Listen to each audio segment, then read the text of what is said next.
Bonjour et merci de votre fidélité pour le second temps de parole. On va parler politique, on va parler développement de Mayotte et puis on va aussi parler de nos problèmes locaux du moment avec Anchia Bamana qui est candidate aux élections sénatoriales.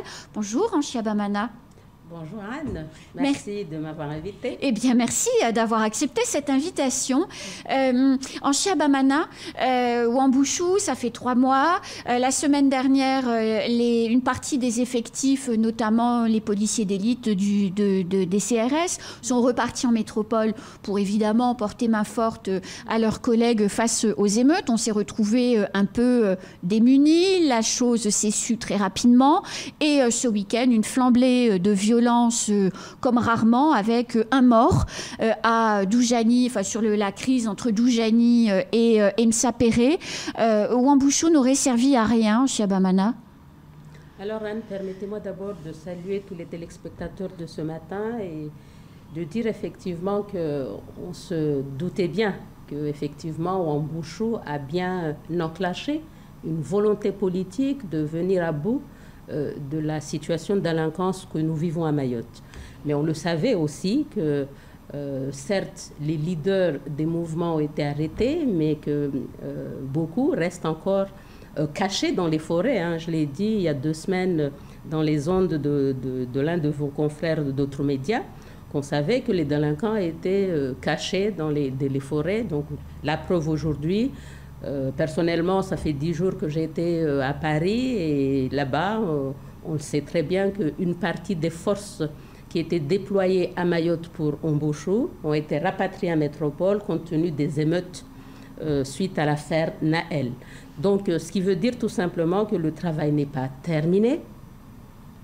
Je profite de ce moment pour apporter notre soutien au nom de Maoré Solidaire à Madame Tahamida Ibrahim de ce qui lui est arrivé.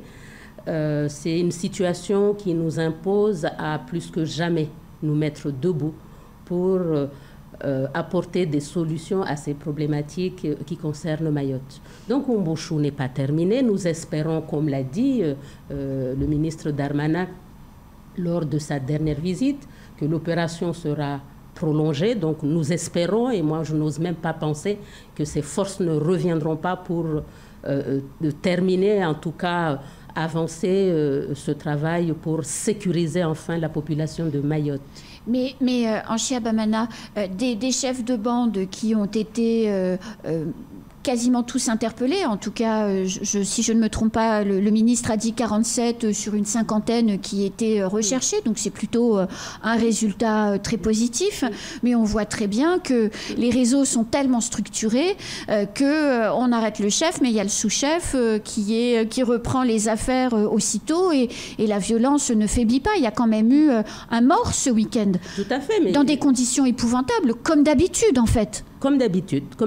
Donc c'est pour ça que de toute façon, et les Mahorais sont tous vigilants sur cette question, que c'est loin d'être terminé et qu'il y avait effectivement toute cette phase de reconduite à la frontière ou d'enlèvement des bidonvilles, mais on le disait déjà, même pendant l'opération, que toute une partie de la sécurisation des frontières n'a pas été assurée. La non-préparation de cette opération en lien avec les autres ministères, de la justice, des affaires étrangères, du Quai d'Orsay. Donc ces failles ont été détectées par les Mahorais et raison pour laquelle je pense que les élus doivent plus que jamais se retrouver ensemble pour pousser l'État à ce que cette opération soit poursuivie, en tout cas que les forces de l'ordre soient ramenées à Mayotte pour poursuivre l'opération. Anchia Bamana, il y a d'autres sujets dans l'actualité, on va les passer en revue. L'un des sujets qui s'est déroulé cette semaine, c'est l'entrée dans la question des urgences de Mayotte, l'entrée dans la thématique, dans la réflexion des élus, au premier rang desquels le président du conseil de surveillance du CHM, le président Ben Issa, S2O, donc Saïd Omar Wali, le président de l'Interco de Petite universitaires, il y avait aussi le maire de Mamoudzou qui était présent autour de la table et d'autres élus et qui ont globalement tapé du poing sur la table, poussé un énorme coup de gueule, si je puis me permettre de l'appeler ainsi. Le président du conseil de surveillance a dit très clairement, en gros, les médecins frondeurs qui sont en métropole, qui sont en arrêt maladie, soit ils reviennent au travail, ils entament une discussion, soit ils seront sanctionnés. Est-ce que c'était nécessaire de monter le ton et d'être un peu plus virulent? J'ai envie de dire, il était temps.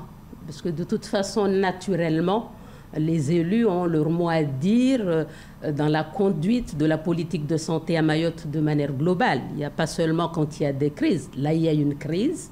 Il est tout à fait naturel que les élus s'en mêlent.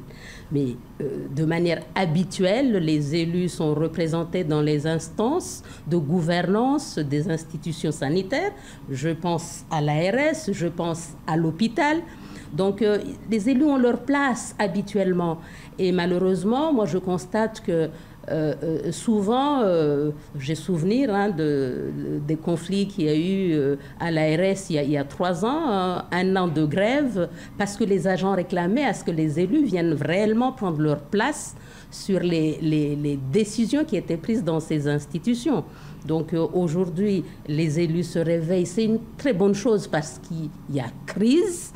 Mais moi, je dis naturellement, les élus doivent être là tout le temps dans ces instances de gouvernance pour guider et contrôler la politique des autorités sanitaires, que ce soit à l'ARS ou à l'hôpital. Et là, c'est la femme politique qui parle, Anne, parce que je suis par ailleurs agent de l'ARS, qu'on ne fasse pas l'amalgame. C'est la femme politique qui parle. Oui, les élus doivent contrôler naturellement, habituellement, tous les jours, l'action de l'État à Mayotte. Alors, autre question qui est dans le même thème, le nombre des naissances. C'est vrai que la fermeture des maternités dans les centres médicaux de référence a réalimenté les discussions sur l'hypernatalité à Mayotte, entre les pompiers qui font beaucoup plus d'accouchements qu'ils n'en font d'habitude, la problématique des maternités fermées. Il semblerait, si l'on en croit les professionnels, que l'on dépasse les 11 000 naissances à la fin de l'année. Vous êtes une femme, vous travaillez à l'ARS, vous l'avez dit, vous êtes en même temps une femme politique. Est-ce qu'on peut continuer encore longtemps à voir chaque année le nombre des enfants augmenter sur notre département? Il est bien évident que la femme politique que je suis dit clairement et simplement, l'hypernatalité à Mayotte est un problème politique.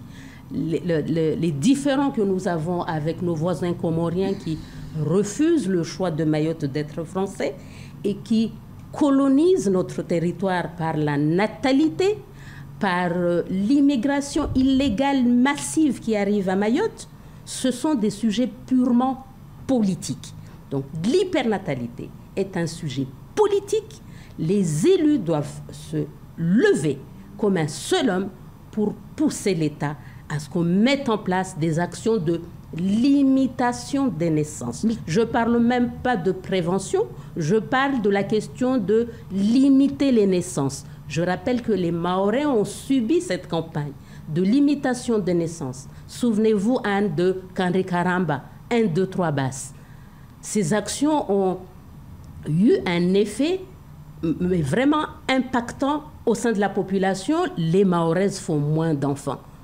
Aujourd'hui, il est urgent à ce que cette population en situation irrégulière qui fait beaucoup d'enfants dans les maternités de Mayotte fasse l'objet d'une campagne à l'image de 1, 2, 3 basses, limiter les naissances en mettant tous les moyens politiques, des mesures institutionnelles. On limite les prestations sociales à tant d'enfants.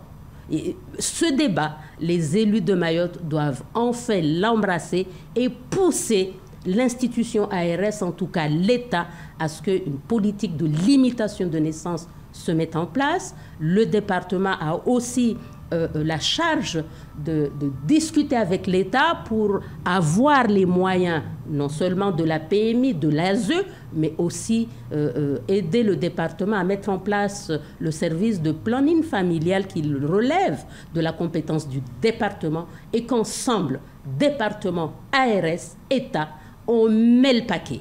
Mais alors, des mesures de limitation de naissance. C'est une question politique. Mais une mesure de limitation de naissance, je dirais presque facile, et qui répond peut-être à la volonté de certaines femmes en tenant compte des pressions culturelles qu'il peut aussi y avoir, serait la ligature des trompes. On a un 3e ou un 4e enfant, et en même temps qu'on accouche, on se fait ligaturer les trompes. Il n'y aura plus d'enfants après. Déontologiquement, je suis soignante par ailleurs. Quand on a fait 1, 2, 3 basses à Mayotte, on n'a pas ligaturé les trompes des Mahoraises ni des Mahorais. On n'a pas ligaturé. Ce n'est pas une question de ligature. C'est une question... Mais prenons l'image de ce qui a été fait avec 1, 2, 3 basses. Kandré Karamba, espaçons les naissances, limitons les naissances. Il n'y a pas eu de question de ligature de trompe. Les gens ont une liberté de faire des enfants.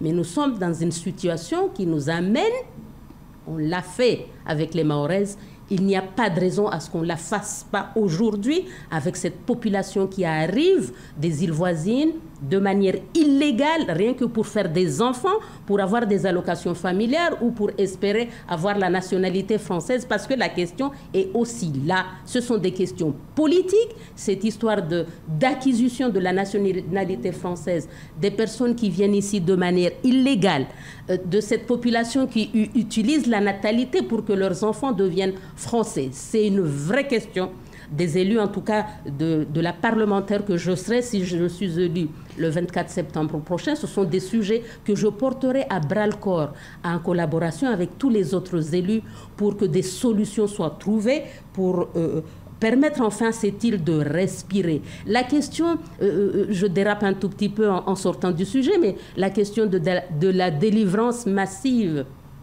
des visas spécifiques Mayotte. Ce n'est pas normal.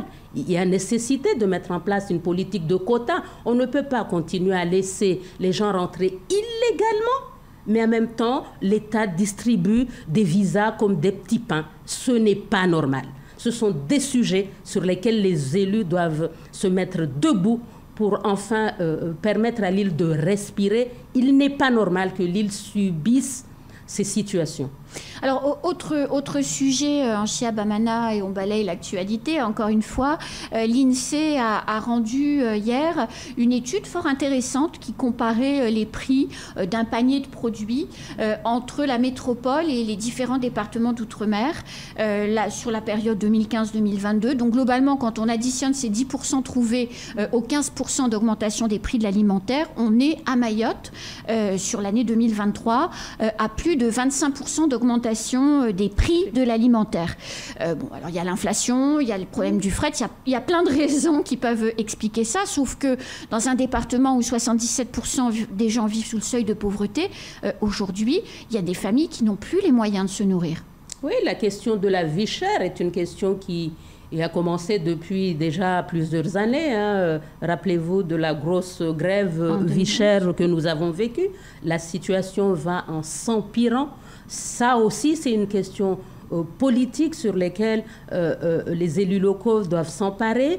Moi, je pense à la nécessité de développer, on parlait de développement tout à l'heure quand vous avez ouvert l'émission, développer vraiment la production endogène pour ce qui peut être fait ici à Mayotte, parce que je suis consciente qu'on ne peut pas tout cultiver ici. Mais ce qui peut être fait, il y a nécessité à ce qu'on puisse réfléchir, donc le département, une politique de production endogène, premièrement. Deuxièmement, une politique de coopération avec nos voisins tanzaniens. Pourquoi pas la Tanzanie, Madagascar, une politique de coopération agricole et pour que les ingrédients soient cultivés de l'autre côté et pour qu'on puisse aussi avoir ces produits ici. Ce sont des pistes de réflexion sur lesquelles le département a toute l'attitude de mettre en place pour répondre à cette question de vie chère. La coopération régionale avec nos amis tanzaniens qui étaient venus il n'y a pas très longtemps. Bien donc sûr. c'est un sujet qu'on doit mettre sur table. Avec Madagascar, où on produit pas mal de produits. Et où on a déjà ici aussi des fruits et légumes qui proviennent de Madagascar. Tout à fait. Donc, c'est un axe de réflexion à développer pour permettre aux Mahorais d'avoir ces produits à bas coût. Alors, Anchia Bamana, quand les prix augmentent tellement, on a donné quelques exemples tout à l'heure, hein, de la viande aujourd'hui, à moins de 25 € le kilo, c'est difficile de trouver pour... voilà. Quand vous allez au supermarché et que vous regardez les caddies, vous vous rendez compte que vous trouvez en termes de protéines des œufs, des sardines et des mabawa. On est toutes les deux mamans. Comment on fait grandir un enfant en mangeant aussi mal? Sanitairement parlant, on le voit. Hein. Beaucoup de diabète à Mayotte, beaucoup d'obésité, d'hypertension, de maladies cardiovasculaires dues à une mauvaise alimentation. Parce que les gens font ce qu'ils peuvent dans une population où on a un fort taux de pauvreté. Donc je fais le lien aussi avec l'hypernatalité. Hein, si on continue à avoir beaucoup d'enfants, beaucoup de natalité à Mayotte, et en même temps les gens n'ont pas les moyens de se nourrir correctement, on voit bien le lien qu'il y a entre les différentes politiques. La raison pour laquelle je dis vraiment... les élus de ce territoire doivent se tenir la main pour prendre à bras-le-corps tous ces sujets au service de la population de Mayotte. Mais est-ce que aujourd'hui les instances décisionnaires ont bien mesuré les conséquences à moyen long terme de cette inflation sur la santé des gens, le développement des enfants, la santé des enfants? Vous parliez d'obésité, c'est éminemment vrai, mais aussi la santé des adultes, parce qu'on sait très bien qu'une maman, elle va se priver pour faire manger ses enfants avant, et c'est quelque part normal, mais elle-même aura des conséquences sur sa santé. Ça a un coût aussi, ça. Oui, la question de la prévention est essentielle. C'est pour ça que moi j'appelle tous les élus qui siègent à l'ARS, qui siègent à l'hôpital, soient vigilants. Une politique de prévention est nécessaire ici pour enrayer ces maladies liées à l'alimentation. Le diabète tue à Mayotte. Quand je vois ce que nous consommons dans nos manzaras, encore une fois, ce n'est pas l'événement culturel qui est mis en cause, c'est vraiment les nouveaux produits qu'on consomme actuellement. Le manzara, quand on l'a mis en place, qui vient de Sada, on consommait des aliments produits localement, de jus de coco. Ce n'était pas des canettes. Aujourd'hui, il y a une course folle à la consommation des sodas.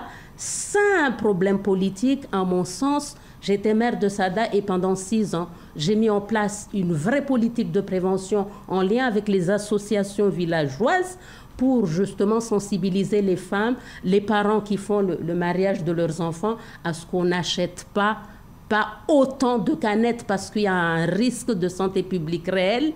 Et nous n'avons même pas un système de santé pour soigner les conséquences du diabète à Mayotte. Je pense à la dialyse, aux personnes qui deviennent aveugles, la cécité, les amputations. Ce sont tout cela des conséquences... Des maladies cardiovasculaires. Des maladies cardiovasculaires, des cancers liés à une mauvaise alimentation. Donc c'est un vrai sujet. À mon sens, les autorités publiques doivent s'emparer de la question de la surconsommation des sodas dans nos manifestations. C'est une vraie question. Merci beaucoup, Anchia Bamana. C'était rapide, on n'a pas eu le temps de tout évoquer, mais vous reviendrez bientôt. Merci Anne de m'avoir invitée. Et évidemment, c'est toujours un plaisir de venir échanger avec vous et la population, de toutes ces préoccupations de la population. Et moi, j'en appelle vraiment à la confiance de tous les grands électeurs pour les élections sénatoriales du 24 septembre prochain. Ensemble, nous ferons un très bon travail au service de la population. Je me suis laissé dire, Anchia, que votre candidature dérangeait. Ah, il y a un proverbe mahorais qui dit quand un manguier a beaucoup de fruits, alors tout le monde jette des pierres dessus. Donc, si ma candidature dérange, Anne, je m'y attendais. Mais c'est plutôt une bonne nouvelle. Je m'y attendais. C'est que je suis nécessaire pour le développement de ce territoire. C'est pour ça que ma candidature dérange. Et j'ai fait mes preuves dans la commune de Sada, Anne. Merci beaucoup, Anchia. Bon courage pour votre campagne. Merci, Anne. C'est la fin de ce temps de parole. Tout de suite, la suite de nos programmes.